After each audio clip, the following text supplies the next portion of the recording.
Hello and welcome to Insights IS. Let's start with the first issue, that is your Ujala and SLNP scheme.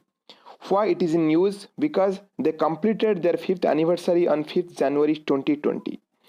Ujala stands for Unnat Jyoti by Affordable LEDs for All and SLNP for LED Street Lighting National Program.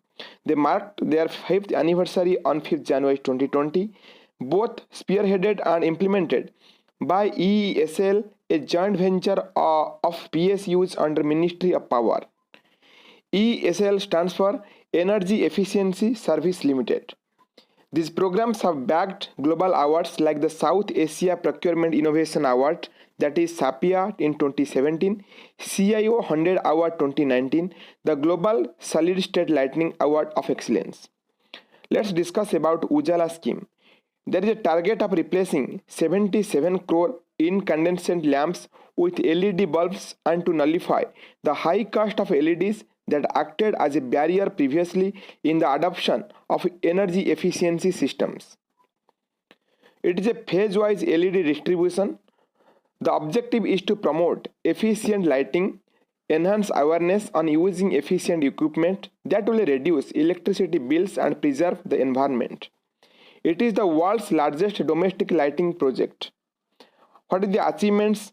Achievements are energy savings, avoided peak demand, greenhouse gas emission reduction, reduced electricity bills, Gram Swaraj Abhiyan in 2018, which was aimed at the promotion of social harmony by appraising rural communities of various government welfare schemes and initiatives.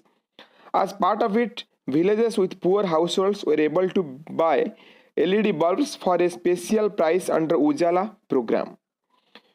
So SLNP, that is Street Lighting National Program, that is ESL, that is Energy Efficiency Service Limited, replaces the conventional street lights with LEDs at its own costs. It is the world's largest street light replacement program.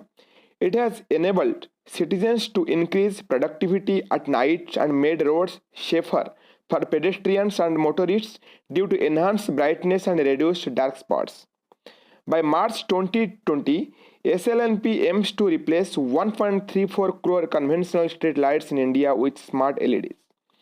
A question of means like that, climate change mitigation should be integral to the urban planning. In this regard, discuss the strategies to be developed to have a sustainable urbanization and discuss any measures taken by government to that effect. In this question, you can bring upon Ujala, SLNP and EESL contribution of that. So the next issue is Lamu region. Let's understand what is the Lamu region actually. So see, actually here is your Kenya, and actually this is the region. Actually see, here is your Kenya and the neighboring countries are Somalia and Tanzania. Lamu region lies here in the coastal of Eastern Africa. So this is the region. So why it is famous, let's discuss. Somalia's Al-Shabaab group has attacked a military base used by the United States of America and Kenyan forces in Kenya's coastal Lamu region. So Lamu has hosted major Muslim religious festivals since the 19th century and has become a significant center for the study of Islamic and Swahili cultures. So that is Swahili cultures.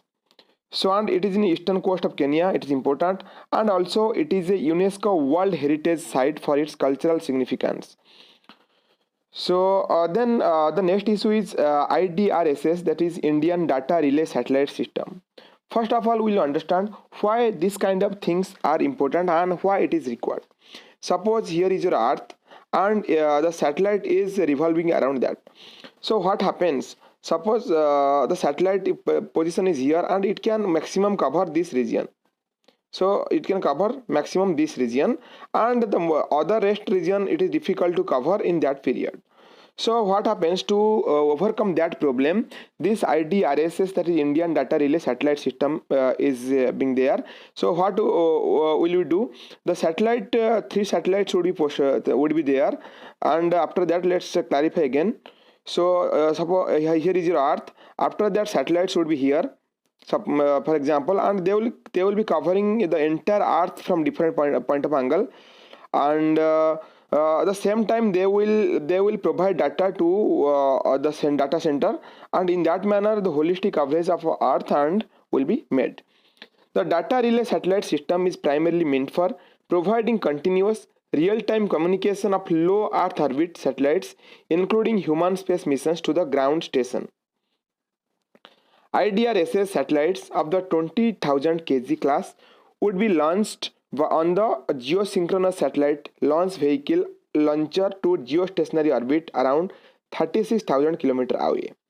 What is the difference between geosynchronous and geostationary orbit? Suppose Earth is there, and geosynchronous satellites are those which can be make angle from any point of which can be positioned in any point of angle, and in case of geostationary satellites, they will be revolving around the equator only. So this is geostationary. What is geosynchronous equatorial orbit? And actually this is a mix of geosynchronous and equatorial. They will be in equatorial region, they will be over equatorial region, and after that geosynchronous from any angle they can be provide data in that manner. A satellite of in geosynchronous equatorial orbit covers a third of the earth, and therefore three of them can provide total coverage. New satellites like hyperspectral imaging satellite, which provides high precision images in multiple spectra, requires high data transfer at faster speeds. They can communicate with all the satellites in LEO and downlink the data directly to the one single ground station. So guys, in comment box mention why all those satellites are specially target at LEO, especially most of the satellites. The next issue is Tulu language. So actually why it is news? Because it is a growing demand to include Tulu language in the 8th schedule of constitution. So guys, in comment box mention how many languages are there in 8th schedule of constitution, and in UPSC also you can write in all those your UPSC exam in all those languages mentioned in 8th schedule of constitution. And Tulu is not an official language in India or any other country. It's a Dravidian language, and speakers especially in Tulu Nadu, not Tamil Nadu, it is Tulu Nadu is a different region which covers the Dakshina Kannada and Udupi in Karnataka and northern part of Kasargod district of Kerala. This Kasargod district is called Sapta Bhasha Samagama Bhumi, the confluence of 7 languages, and Tulu is among the 7. It is very key important sentence, and please remember this sentence. Global efforts. The ULU proclamation made by UNESCO at Changsha, China in 2018 plays a central role in guiding the efforts of countries and regions around the world to protect linguistic resources and diversity. The United Nations General Assembly has proclaimed 2019 as the International Year of Indigenous Languages. What Article 29 says? Protection of interest of minorities in Indian Constitution. It states that any section of the citizens residing in any part of India having a distinct language, script or culture of its own shall have the right to conserve the same. Number of speakers. According to Census 2011, there are more than 18 lakh native speakers in Tulu in India. The Tulu speaking people are larger in number than speakers of Manipuri and Sanskrit, which have the 8th scheduled status. Literary recognition. Robert Caldwell, 1814 to 1891, in his book A Comparative Grammar of the Dravidian or South Indian Family of Languages, called Tulu as one of the most highly developed languages of the Dravidian family. Advantages of recognition in 8th schedule. A recognition from Sahitya Academy is there. What is Sahitya Academy? It's created for promoting the literary contribution, and its headquarters is in New Delhi, and this parent organization is Ministry of Culture. Translation of Tulu literary works into other languages are made. Members of Parliament and members of the Legislative Assembly could speak Tulu in Parliament and state assemblies respectively. Option to take competitive exams in Tulu, including all India competitive examinations like the civil services examinations. Recently, you can write UPSC in 22 languages. Now, Tulu can be included in that as well. Special funds from the central government teaching of Tulu in primary and high school will be made. Digi Locker. The Ministry of Electronics and Information Technology has been asked by the Delhi High Court to give its stand on a petition against the rules pertaining to operation of Digi Locker. The petition seeks tracking down the information technology, that is preservation and retention of information by intermediaries providing Digi Locker facilities rules 2016, because Digi Locker doesn't provide a nomination facility under this rule. Digi Locker is a flagship initiative of Ministry of Electronics and Electronics and Information Technology under Digital India program. How does Digi Locker work? It is mentioned here. You can have a look upon it. So, electronic version of documents which can be easily verified and stored in a printable format. Suppose you want to keep a driving license in a Digi Locker, because many times it happens like that you miss the license card. So first of all you have to scan it and you can keep it, so that it at any position you can show the license to the traffic. Apart from e-documents, Digi Locker can store a uniform resource identifier, that is URI link of e-documents using by various issuer departments. Then Great Indian Bustard, one of the heaviest flying birds in the world. So scientific name is Ardeotis nigriceps. Habitat dry grasslands and scrublands on the Indian subcontinent, and its largest populations are found in the Indian state of Rajasthan, and it is also found in Pakistan, remember it. Protection status, it's a critically endangered on the IUCN Red List.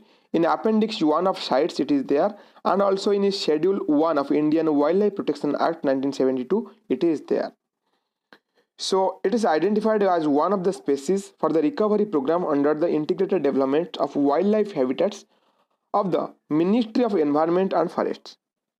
Project Great Indian Bustard by Rajasthan government has been taken so far, and it is the only Rajasthan government in India has taken the initiative for in respect of this Great Indian Bustard. Protection areas: Desert National Park Sanctuary, which is located in Rajasthan; Rolapadu Wildlife Sanctuary in Andhra Pradesh, and Karera Wildlife Sanctuary in Madhya Pradesh has been in the consideration.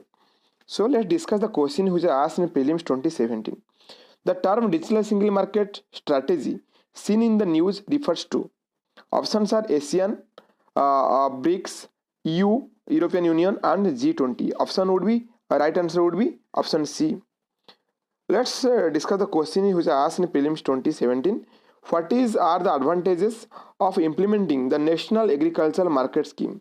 First option is it is a pan-India electronic trading portal for agricultural commodities. Right answer.